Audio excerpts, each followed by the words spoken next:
Hi, I'm John Matthews, veteran law enforcement officer, winery owner, and your host for the podcast version of True Crime and Wine. And I'm pleased you've joined us for this unique podcast where we feature the fascinating world of serial killers while we enjoy award-winning wine. So why serial killers and wine? Well, the answer is simple. Since I'm the only winemaker in the world that has captured a serial killer. And no, I didn't use wine. So this is real true crime and real wine. And each episode, myself and Brandy Diamond, the popular podcast host of Texas Wine and True Crime, where you can also hear on Spotify and all of your favorite podcast platforms, joins me. And together we take you on a journey profiling some of the most interesting and intriguing serial killer cases from all around the world, all while enjoying our favorite wines. I've got my favorite Casaro wine today, and it's our latest wine to be released. It's our Syrah, but we'll talk about that a little later. So you pour yourself a glass of Killer Cabernet or Murderous Merlot and join us for this podcast version of True Crime and Wine. And as always, make sure you share the show with your friends and other true crime lovers.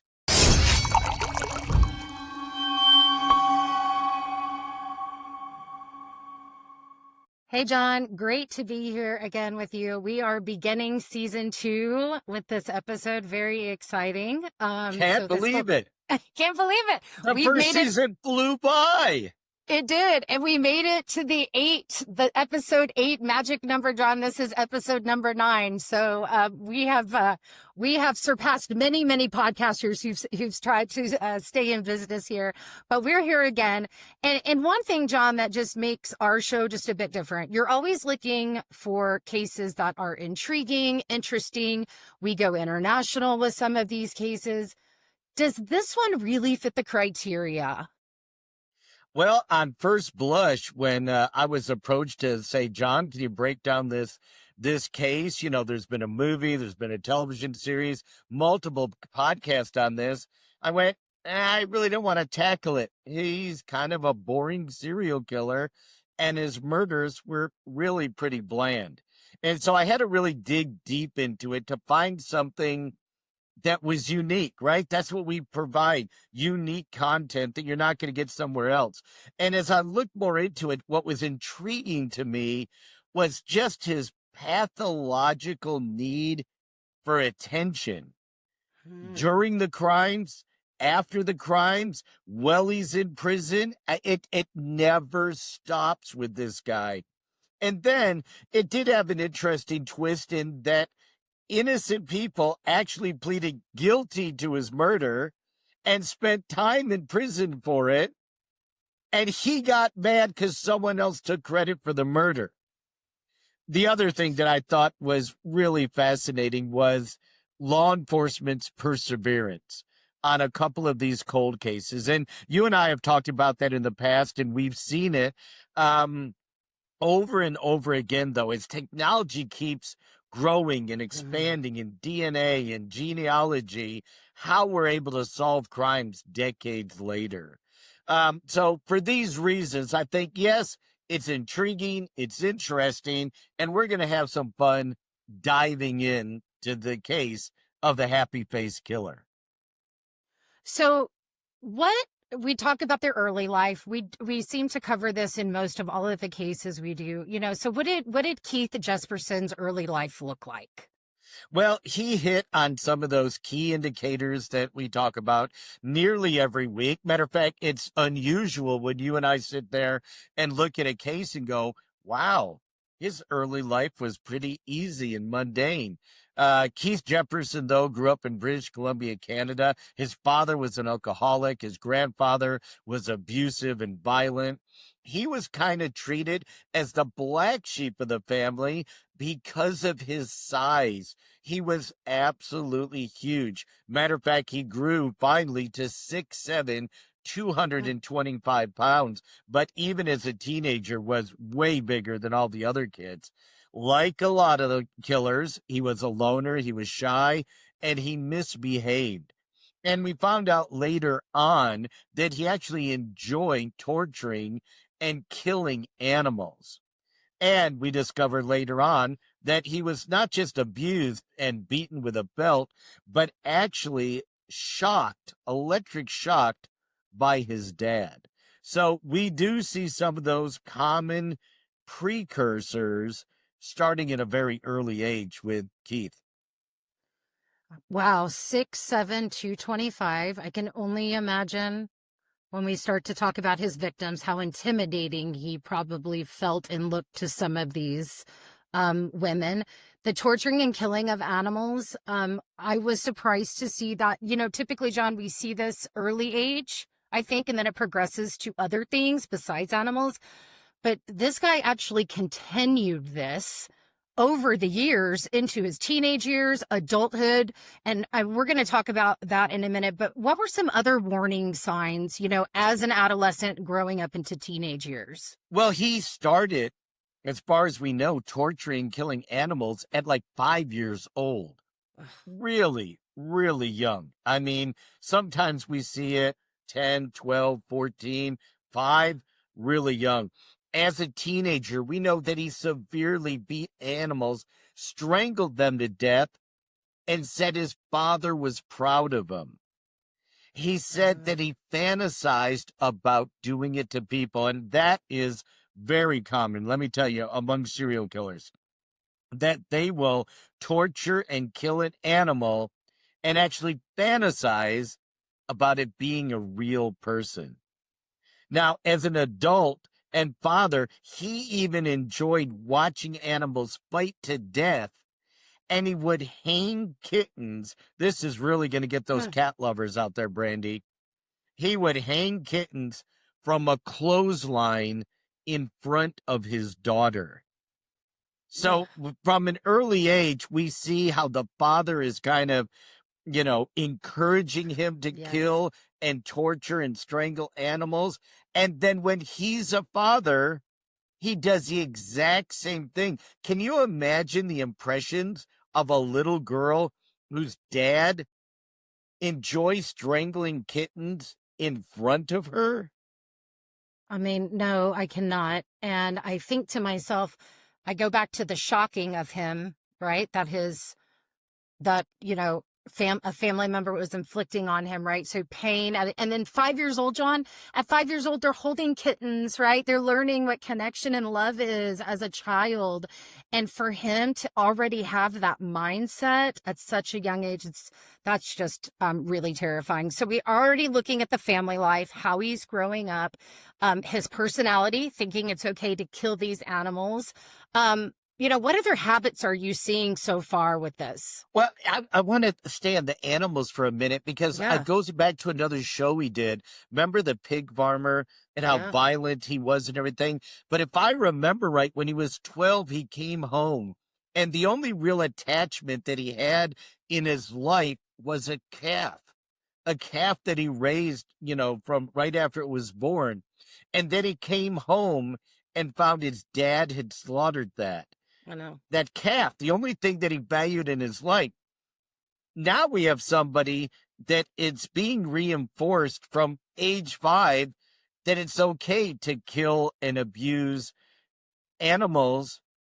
And he does it throughout his life, and he does it into adulthood, even when he's a father. It's strange, John. It's strange behavior as an adult. Because typically, you go on, you either get a job, right? You do other things, you become, serial killers move on to people, right? They typically, the animals are like, that's a precursor of what's going to happen eventually, maybe. But for this to continue in his life and then to do it in front of his own child, again, I always say kids learn what they live and they will act on those things that they learn. So I'm not surprised by this, but just really unusual to see this in adulthood. So Brandy, let me ask you, do you think he was modeling the behavior for his daughter that his dad modeled for him? And do you think he was expecting the same results? Was he almost training her? 100%, because I think a part of him felt on some level that if my dad's doing this and he's sharing it with me, some of this might actually be okay or normalized. Not that it is, and not that he ever got out of that mindset, but as a child, when you're looking up to the people in your life and you're watching what they do, you're mirroring their actions. I can't help but think he just learned it. He learned that this was somehow normal and okay. And then taught it to his daughter? Yeah, strangely, I know that's really hard to wrap around. I don't know the point of it. I think that's where I'm trying to wrap my head around is what was he then getting out of doing this in front of her? What reaction was he looking for out of her? And did somehow that connect him to his dad? Like, was that a connection, killing animals and enjoying it, laughing together? Maybe that was the time that him and his father were engaged together. So I don't know. But I do go to just the behavior and characteristics of a child looking up to that parent. Yeah, I'm struggling with, did he feel that it was normal, or was it more sinister? Was he more training the next generation of killers? And not that his daughter ever did anything, but sometimes with these cases, even years later, we're trying to understand. And the first thing you learn when you're profiling these guys is there is no understanding, right? You take all of your morals and values and everything and everything that you thought you believed, and you throw them out the window and you start from scratch. But, let's kind of move on. So we've already seen some of these characteristics here: abusive parents, abuse as a child, antisocial behavior, obviously the animal torture, few relationships because of his size. We already said he was a loner and he was shy. He certainly, on every level that I can see, had no empathy or remorse at all. A very common characteristic with serial killers. And he obviously was fascinated with violence and sadistic acts, which are usually a precursor to predatory behavior. He has this need for power and attention, and it gets back to this. This is just an extreme example of a narcissistic personality that becomes a sexual predator.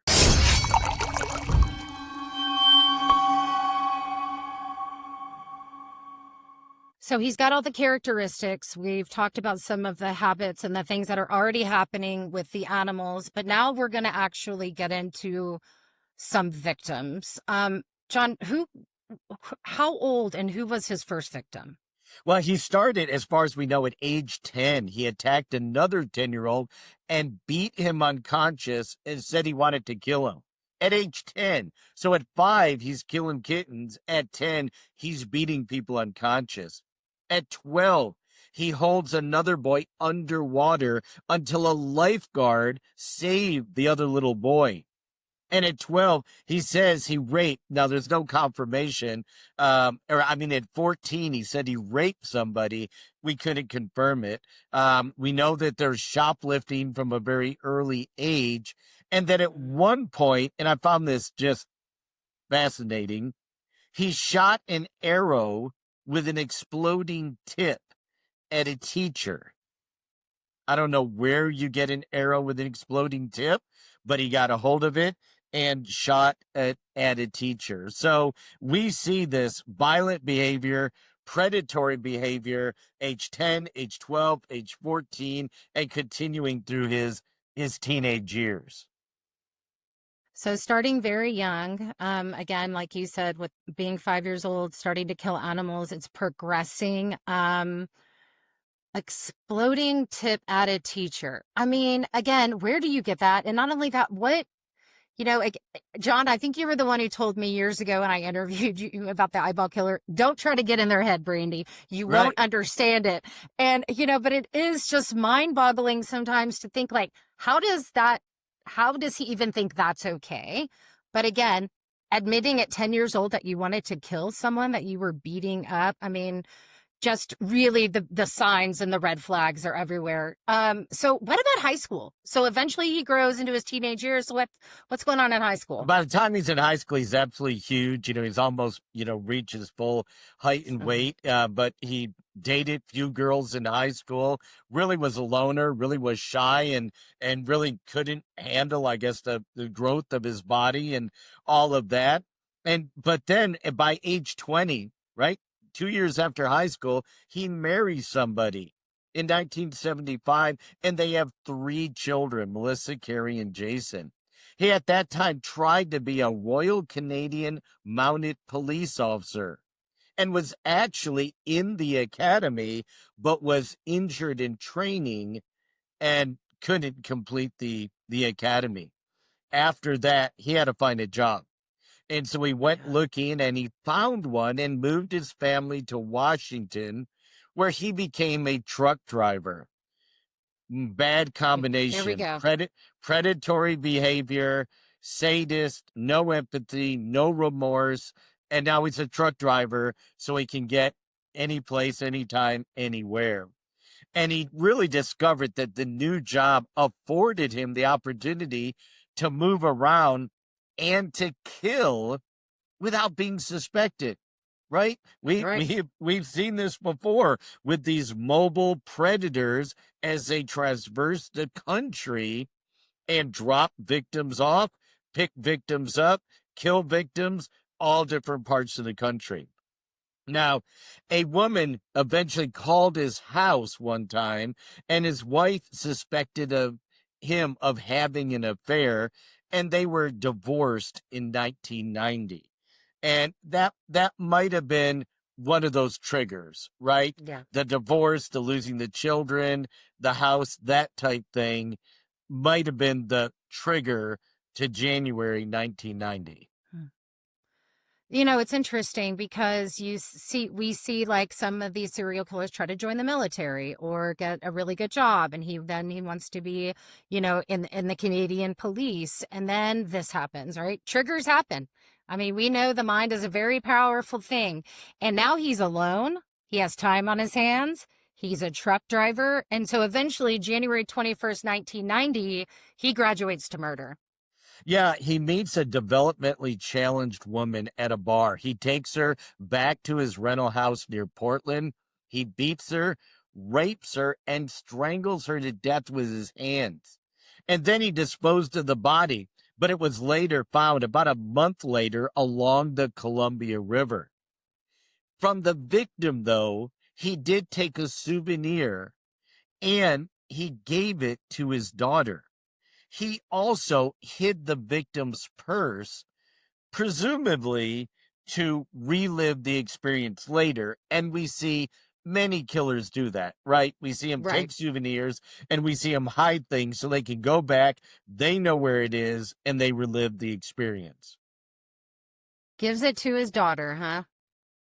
Again, he's killing animals in front of her, and now he's giving her souvenirs from victims. And Wow. I just, that part is still mind-boggling. Yeah. Right? So there was a murder and a cover-up. We talked about the fact that he didn't want people taking credit for his crimes. And interesting, John, we have covered this in more than one case of people being either admitting to something they didn't do or being convicted of something they didn't do. But there is a murder and cover-up, and he gets upset about it. Yeah, so the young lady he took back to his apartment in Portland, strangled her, beat her, raped her, and killed her. Well, actually, another lady, Laverne Pavlinick, wanted to get out of an abusive relationship. She read reports about the murder and went to the police and said her boyfriend forced her to commit the rape and murder and then to dispose of the body. And although there was no physical evidence whatsoever, both Pavlovic and the boyfriend pleaded no contest to avoid the death penalty, and they were both convicted of a murder a year later that they never committed. So the murder was in 1990. They both pled guilty in February of 91. And it wasn't until 1995 that Jesperson admitted to killing Bennett and gave the police the location of her purse, the only thing the real murderer would know. Investigators were forced to go back, open the case, and release the two people that pleaded guilty to it because they didn't do it. Jesperson is the one that killed Bennett and was mad because other people took credit for his kill. I mean, what an unusual thing for a woman to go forward, right? Admit to this kind of crime. And then the boyfriend pleads no contest, and neither of them did anything. I mean, John, that's bizarre. I don't know. The Very woman must bizarre. have been, she must have been very believable, right? Her story, Right. she must have known enough details. Maybe the officers, jumped to some conclusions. Oh, wow, this matches the evidence that we know so far. Women do get forced in those situations sometimes, but with no physical evidence at all. And Jesperson admitted to being mad because they received the attention for his murder. So he wrote a confession on a bathroom wall of a truck stop and signed it with a smiley face. But you know what? He didn't get the attention that he wanted. So he wrote letters to the media and the police department confessing to the murders, right? Starting Right. with a 6-page letter to the Oregonian in which he released details of the killings. And he signed each of the letters with a smiley face. Well, this led Phil Stanford, a journalist who worked for the Oregonian, to dub him the happy face killer. So that's where the name comes from. And did he start signing these because he didn't get credit for the first murder? That's what I think. I think he was so narcissistic. He wanted to sign him to go, hey, look at me. I'm the one that's killing these people, and I want to get credit for it. Well, and now he's writing letters, and now he's got a nickname. And I'm sure as a narcissist like he is, he's like, oh, I'm now the happy face killer. And again, that need for attention. So what is some of that need for attention, John, that you saw in this case? Yeah, well, we've seen it, in several cases. Remember when we did the highway strangler, Brandy? He kept newspaper clippings in his van, right? In the glove box. He would keep clippings of the newspaper stories of his murders. And then the Purgatory Killer that we talked about not long ago, he not only followed the cases, he inserted himself in them and covered them for the media. Well, we've had other cases like, Rodney Alcala when we did the game show killer, and he took so many photos of his victims, kept them in a footlocker, if I remember right. And even BTK, who turned himself in after decades because nobody knew who he was. Jesperson's need for attention, that narcissistic behavior, started with the Bennett case, but really it continued, I believe, throughout his murder spree, into prison, and now beyond, with the attention that his cases got with podcasts like this and television shows and series and everything else. Unfortunately, I think that narcissistic behavior continues and continues to this day.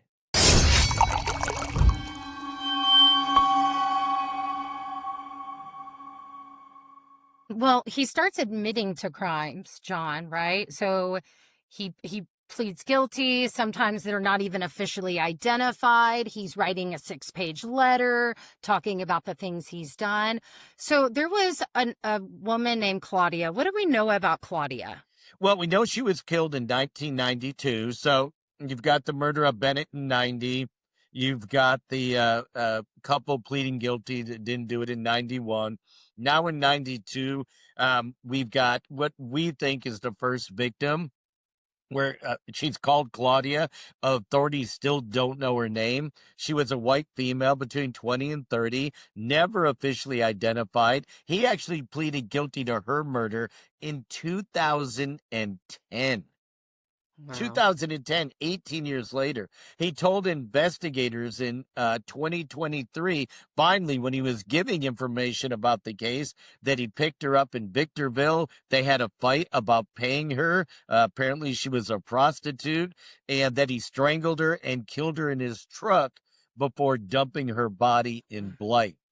So this is another scenario where he's in prison and finally admitting to murders uh, to kind of get credit for it, honestly.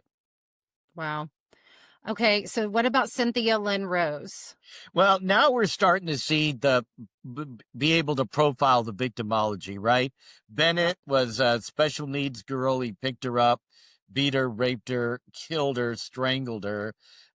We now see the first victim was strangled, white female, prostitute, as far as we know, even though not officially identified. With the second victim in 1992, also in California, another white female prostitute, met her at a truck stop, gave her a ride. He strangled her. And again, we see that he took souvenirs and gave them to his daughter. So, from a profiling standpoint, victimology is really starting to emerge now. Yeah. And MO. Victimology, white female prostitute, meets him in or around truck stops, takes him somewhere. MO beats him, rapes him, strangles him, and dumps him in another city beside the road. So we're seeing he likes being hands-on, right? Isn't that what he did Right. with the kittens at age 5? Isn't that what Yep. he did, with the animals? He was very hands-on. He's a huge man. Huge. That's the first thing I thought about. Like, imagine the size of his hands. I mean, doing this to little kittens, right? Because we know strangulation is a very personal way to kill someone. You're looking in their eyes. It's not immediate. It takes some time to kill someone by strangulation. And so there's a thrill to some of that. There's an enjoyment to seeing the look of fear on someone's face. John, I have a question about the souvenirs, and maybe we can chat about it later. But Yep. did he admit to police he took the souvenirs and gave them to his daughter, or does she eventually come out and say that they were the souvenirs? Yeah, I think that she turned over some of that to authorities, but I think he had actually admitted to it while he was in prison. I'm not exactly sure of the timeline of how that happened, right? Yeah, There's a little confusion about, did she come forward interesting. first? Did he say, no, I kept some of these and gave them to my daughter, and then when approached, she, came Wow. up with them. Yep. Wow.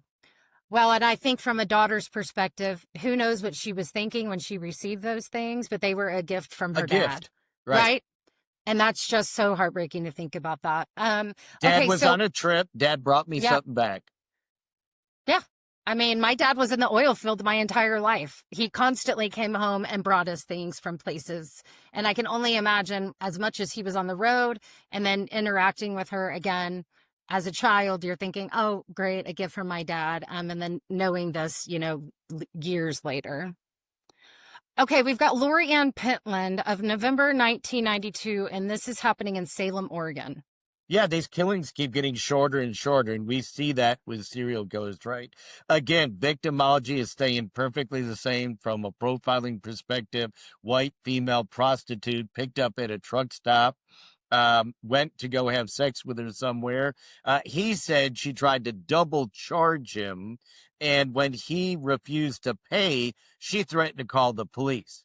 He then became enraged and, like the MO of the past killings, strangled her to death and then dumped her body. So, again, from a pure murder standpoint, very straightforward, not anything overly exciting about the killings from a serial killer perspective.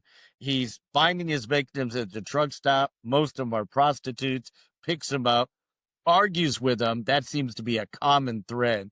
Argues with them, becomes enraged, and kills them, and then dumps them by the side of the road. And so I'm thinking, John, as well, with I've noticed now twice he's blamed the victim and he has refused to do something. And so because of that, he has now, so she says, oh, I'm charging you. He says she tried to charge double, but was going to call the police. Well, that makes no sense because there would be no sense in that. And she's a prostitute. That's the last thing they really want is police presence. So what's the just phone call? very I am a strange. prostitute and my Exactly. client won't pay for me. Yeah. So again, victim blaming, pushing it away, almost like separating himself from what he actually did, which is very interesting. No remorse, no empathy, anything else. And again, he's blaming the victim. It's their fault. It's almost like, well, I wouldn't have killed him if she didn't do that. If she didn't try to overcharge, if she didn't try to, right? So again, typical profile of a serial killer, no empathy, no remorse whatsoever, blaming the victim for what they did. And again, as far as victimology, we see this a lot. Prostitutes, easy victim pool, transients, little family, little attachments. Many of these women, especially the ones that work at truck stops, travel from truck stop to truck stop, endlessly around the country, never really settling down anywhere. How would you ever know that they're missing?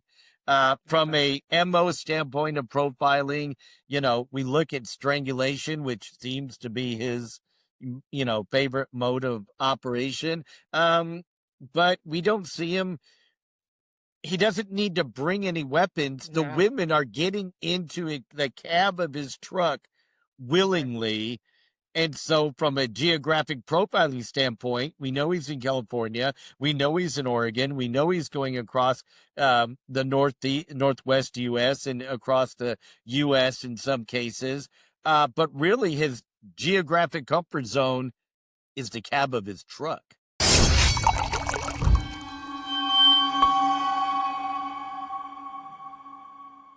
Now, on each episode of True Crime and Wine, what sets us apart, not only the unique cases, but we feature one of our Casaro winery brands.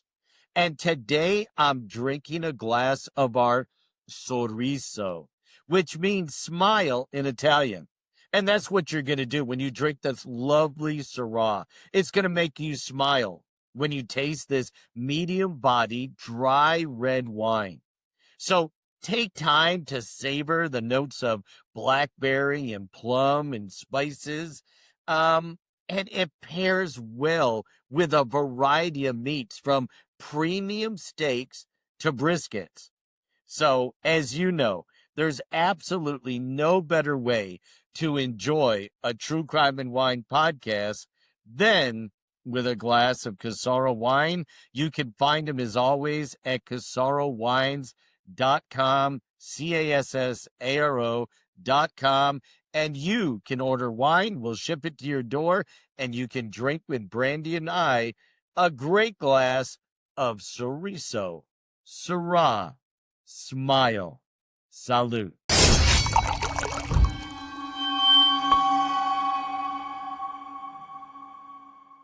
All right, John. So we talked a bit about the profiling, the victimology, and some of this. We talked about the fact that the safe place for him is in the cab of his truck. And maybe I was thinking his weapons are his hands, because this is a big guy. And so now that we know some of this victimology, we're going to get into another victim of June in 1993. This is Patricia Skipple. And John, the fascinating thing about this is what you just talked about. DNA, genealogy, facial reconstruction, and that, man, there's so many more cases that are going to be solved because of this evolution and the things that just keep progressing. But these are some of the tools they used in Patricia Skipple's case. Yeah, and nearly every day, it seems like there's a different technology coming out that law enforcement can add to its tool belt. And it's all it does is help us to give victims' families some peace of mind, assure them that the right guy is behind bars or put the right guy behind bars.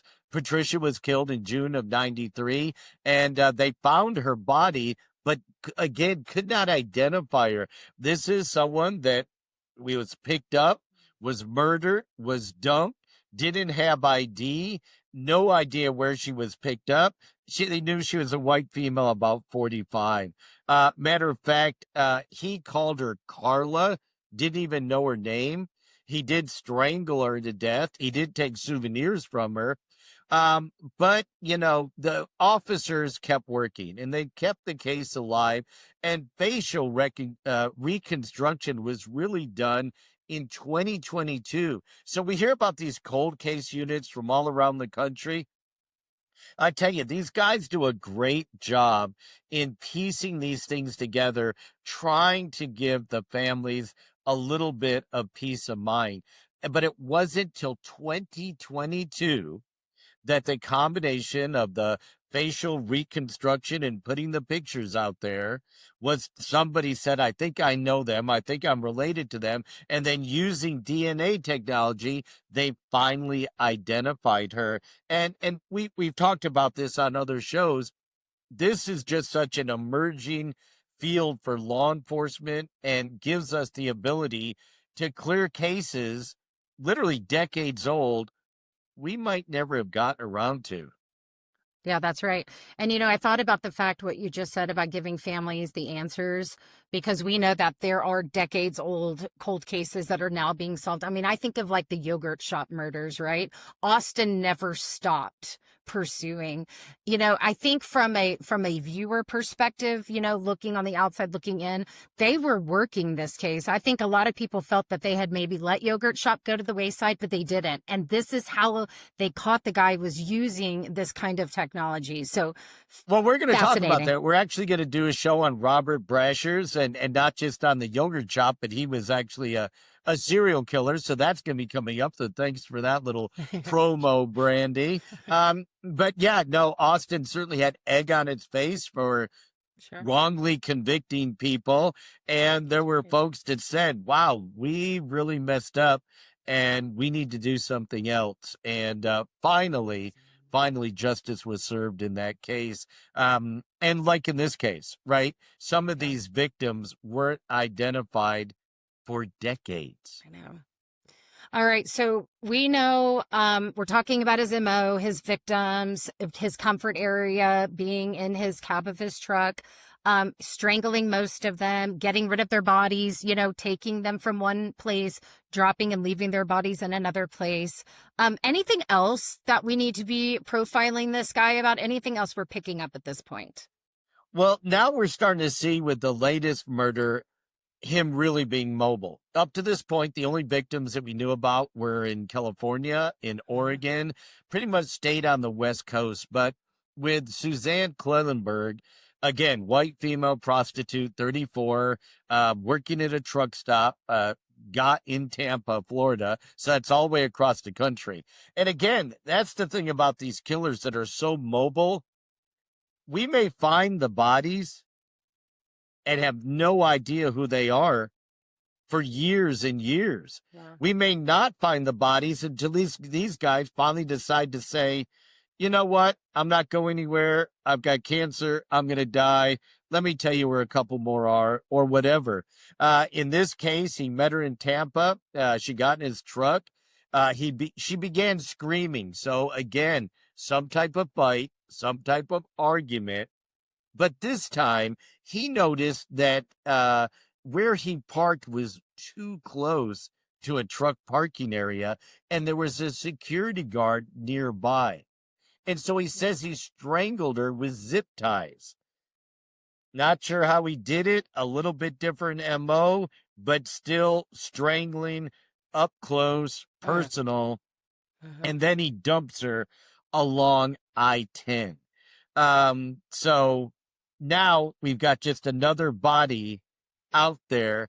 But to me, this is where it gets interesting, because we can kind of start to track the cold case investigation in determining who this victim was, right? Right. So we've got Tampa and we've got the West Coast. So that is just already, to me, how can you even start to identify that if he just heads back to the West Coast and identifies someone that picked her up? Another thing I thought about, John, I don't know if this is how it plays out, but if I'm a trucker and I'm in my truck and I'm approaching a prostitute at a truck stop. I would assume a lot of the time they don't get out. Maybe the girl comes up to the window. I almost wonder if he didn't look very intimidating from the window view. Maybe they didn't know how big this guy was. Maybe there was some other, I do think about that because I think if I was approached by someone of that size, I think a part of me being just a female and I think intuition, it would probably be a bit intimidating. So I almost wonder if he purposely sat in his truck, lured them in, and never actually went out and just and talked to them outside of his cabin. He might have, but a lot of the prostitutes, I've worked with them throughout my career, and basically what they tell me is money talks.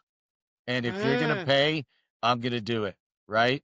That's their line of work. And then unfortunately, I've heard it so many times where they tell me, I knew he was going to beat me. I knew he was going to handcuff me. I knew he was going to whip me. They know that up front because they say, I knew it was going to happen and I charged him more for it. So it is John. a ugly profession, to say the least. Now, with Suzanne here, we know that he dumped her alongside I-10 down in Florida. Landscapers actually found her in September of 94, but she wasn't identified for 3 decades. And I found it really fascinating that we've got an unidentified body in 94, and yet officers keep reopening the case. And in 2007, they did went to a forensic artist and said, can you give us a picture, some type of facial reconstruction?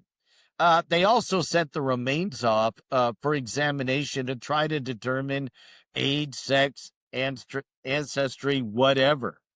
And in 2008, they sent samples to the FBI to enter them into their missing and unidentified persons database. Some of those remains were sent to a Texas company for forensic genetic genealogy examination. Now, that's a mouthful. But they created a profile using those DNA samples from the remains and actually matched it to a family member that was in the database. Wow. Unbelievable. Unbelievable. And 29 years after her body was found, investigators went to Jesperson on the anniversary of her death, and he finally admitted to killing her. So all of that work, paid off in the investigators were able to give that family some solace in knowing that their daughter, family members' murder wasn't unsolved and that the murderer was in jail for life. And John, what a wonderful thing for them to just stay on this, and to really find out and give the family answers and not just dismiss her. We see a lot of Jane Does, John, that don't get a lot of attention at all. They might have they might have something on them. Maybe there's a tattoo. They'll put some information out. But to do this and to go to the point of submitting the DNA, it's just fantastic work. So really glad to see them really stay on this one. Yeah, we actually have law enforcement criticize, oh, well, she was just a prostitute. You didn't care about it. And here I think it shows that on both of these last 2 cases, investigators went above and beyond and said, we know how important it is to get closure for the family, right? Nothing else is going to happen to this guy. He's never getting out. They're not doing it to add to his sentences. They're saying, we want to clear these cases.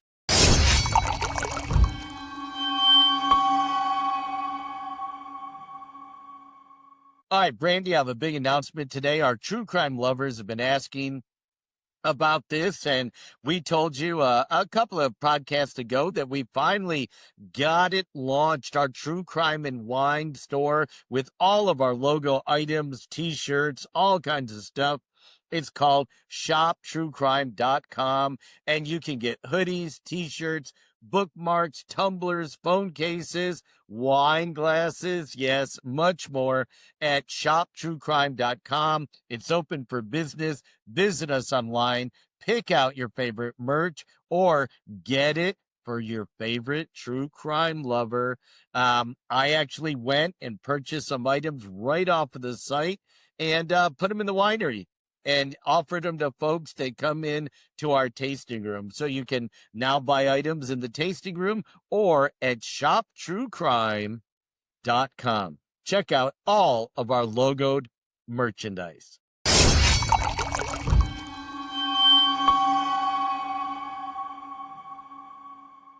So we have another victim, another prostitute that's killed in Wyoming. Her name is Angela May. So let's talk about Angela. Yeah, and again, his MO is changing. Like most serial killers, he's evolving. He's on the move, right? We saw the first kills in California and Oregon. Then he went to Florida. We found some bodies down there in Florida. Now he meets somebody in Washington in January of 95. He takes her to Wyoming where he kills her, but then he dumps her body in Nebraska. Is he now starting to fear authorities are going to catch up with him? Is he starting to get paranoid? A lot of times we see that about these killers. They feel more confident as they evolve, but then they start to devolve, right? And all of a sudden, it's almost like, oh my gosh, what's going on? We don't know what's going on in his head, but now he's not in a confined area on the West Coast. He all the way down to Florida, back to Washington, over to Wyoming, and now dumping the latest victim in Nebraska. I wonder if you're right about that. Is he getting nervous? Is he thinking that he has to cross state lines and that there's some benefit to him doing that and putting the victim somewhere else? Is his route just taking him through these areas? And there's really no rhyme or reason to it. So yeah, I am thinking about all of that. But we have is Julianne a girlfriend, a friend of his? Do they know each other? What about Julianne? Yeah, again, now his MO is changing or he's devolving, right? As we see with serial killers. Julianne wasn't a prostitute as far as we know. White female, 41, was apparently his girlfriend. But then they got into a fight, same pattern that we've seen with the other women, when she told him she was just using him for his money. He apparently gagged her with duct tape, something different again, raped her and strangled her, and murdered her in Washington in 1995. So now we have a victim that's close to him. And anytime you have that, you're getting close to catching a killer. Okay.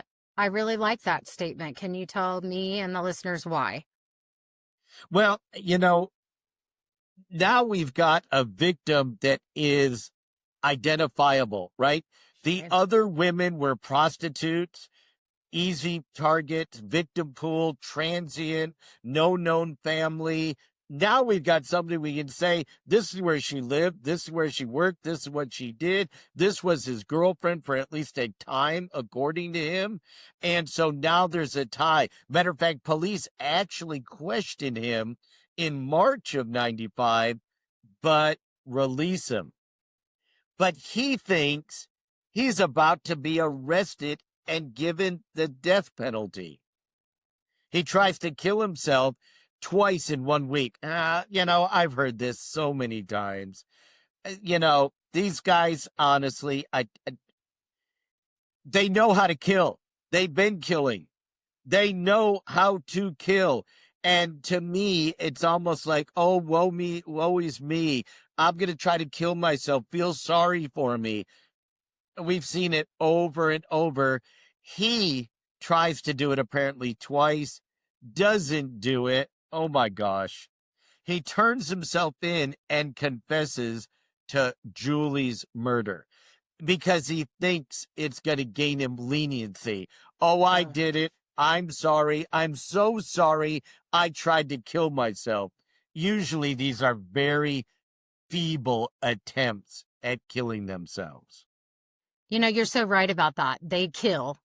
If they wanted to actually commit suicide, they could probably do it and know how to do it.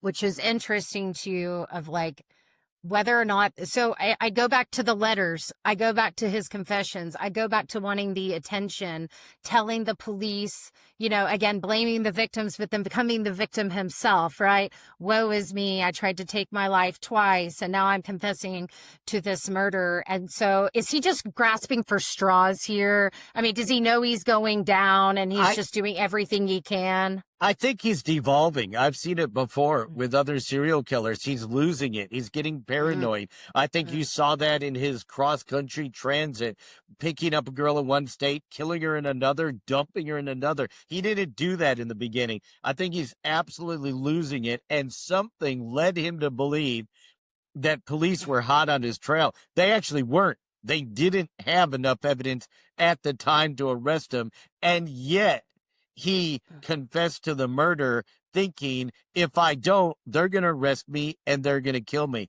Kind of a coward, right? He's a coward. He doesn't even go through with killing himself. And then he doesn't want to face the death penalty. So he's going to admit to the murder. And we find out later the murders really went from 1990 all the way up through 1995, and included a number of the women that we talked about.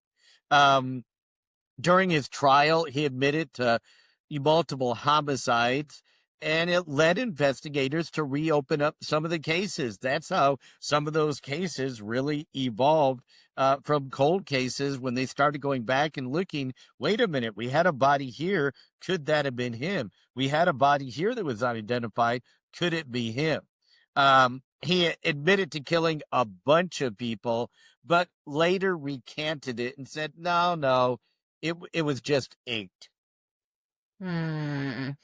Maybe 160, maybe. I mean, that was what he claimed, was 160 victims. Yeah, he claimed at one point 160. Again, is that narcissistic, look at me, look at what I did. Oh, I want to be known for this. But when they went to him and said, we got evidence of 8,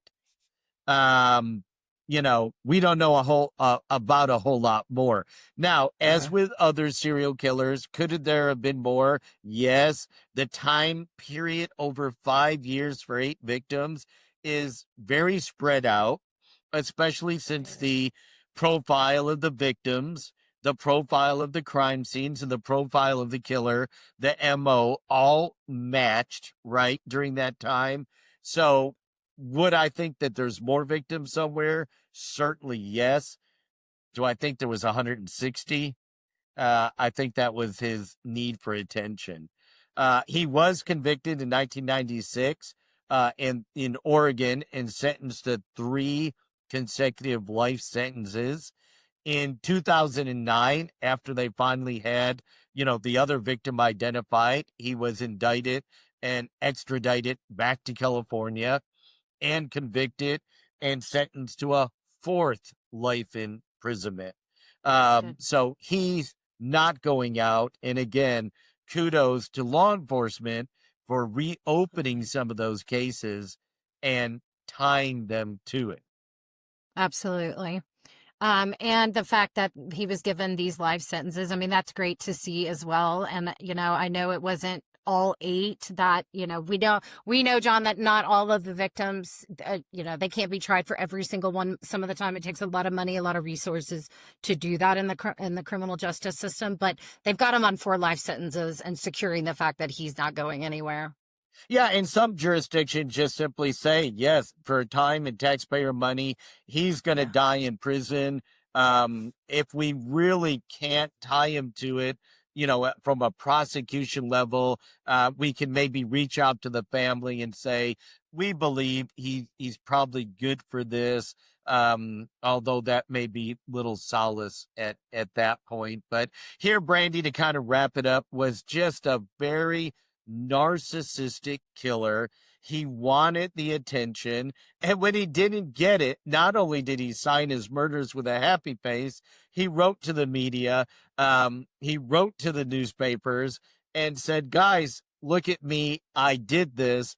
And he got upset when other people took the fall for one of his murders. So when it comes to narcissistic, no empathy, no remorse, he certainly fit the typical serial killer profile. And I think that's why it was significant to highlight it on our podcast. I know that there's lots of television shows out there. There's lots of series. You and I have watched them. Some are good, some aren't good. Some tell portions of the story. But I think, Brandy, you and I really delve into the profiling of these guys, their crimes, and their victims. And hopefully, our audience is learning a little bit more each time about some of these most horrific murderers that we have.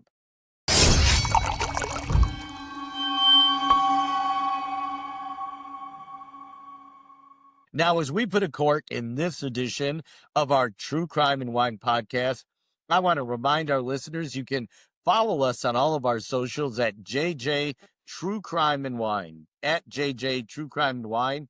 And you can sign up for our True Crime and Wine Wine Club at CasaroWines.com so that each week you can profile the killers along with Brandy and I as you enjoy a glass of wine. Now, I think that wraps up the business for today. And I want to thank, of course, my co-host, Brandy Diamond, for joining me on this journey. And as always, our producer, Lauren Bezzo, back in the Corsicana Command Center for making the show possible.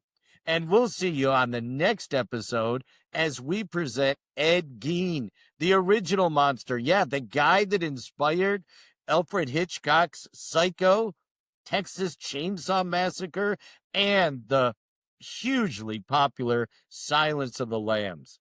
I'm John Matthews. Thank you for joining us on True Crime and Wine. Salud.